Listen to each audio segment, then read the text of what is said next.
Hello po sa inyong lahat. Ang video content natin ngayon ay tungkol sa tamang paraan ng pagbukas sa mga parcels. Bago buksan ng isang parcel, ipinapayong i-record ang pag-unbox gamit ang isang video camera. Ito ay pwedeng gamitin bilang patunay kung kailangan itong ibalik o ipalit sa nagbebenta kapag may sira o nawawalang bahagi ng produkto. Lalo na kapag yung na-order ninyo online ay yung mga maraming parts at kailangang i-assemble. Kagaya nitong portable cloth rack. Bilangin mismo sa harap ng video kung kumpleto ang mga parts na nakalista sa ibinigay na manual, kung may kasamang manual ang produkto. Meron pang natatanging reason kung bakit kailangang i-video ang unbox. At ano naman? Para pang content.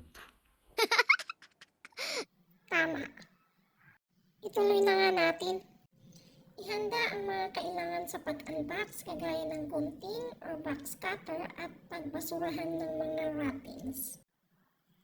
Dahan-dahang pindutin ang gilid ng parcel bago isisor ng dahan-dahan din upang hindi maputol o masira ang item sa loob ng pakete. Kapag malaki ang kahon ng parcel, mas magandang gumamit ng cutter at sa gitna ng tape nyo ikakat. Carton po ba ang in-order nyo? What? Hindi naglalagay talaga ang mga seller ng maraming pieces of cartons para protection ng product, lalo na kung fragile ang product. Buksan ulit natin yung last layer na siguro ito. Dahan-dahanin mo pong buksan, baka may pera sa loob mapunit. That's awesome! Yeah! That's awesome! Ano tayo, sinuswerte?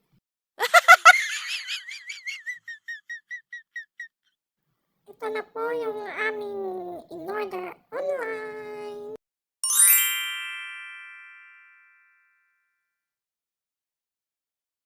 Pagkatapos mabuksan ay i-dispose na yung mga wrappers ng mabuti.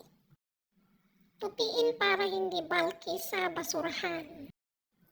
Gupitin o i-erase ang information ninyo as buyer para sa information privacy. Pwede din naman pong hindi para kapag may nakakita baka maging textmate pa.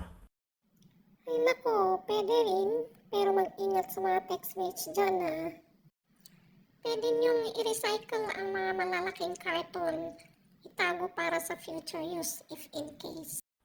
Pwede pong gawing bedsheet yung cartoon. Pwede, basta gusto mong tulugan yun. That's all for today and thank you for watching.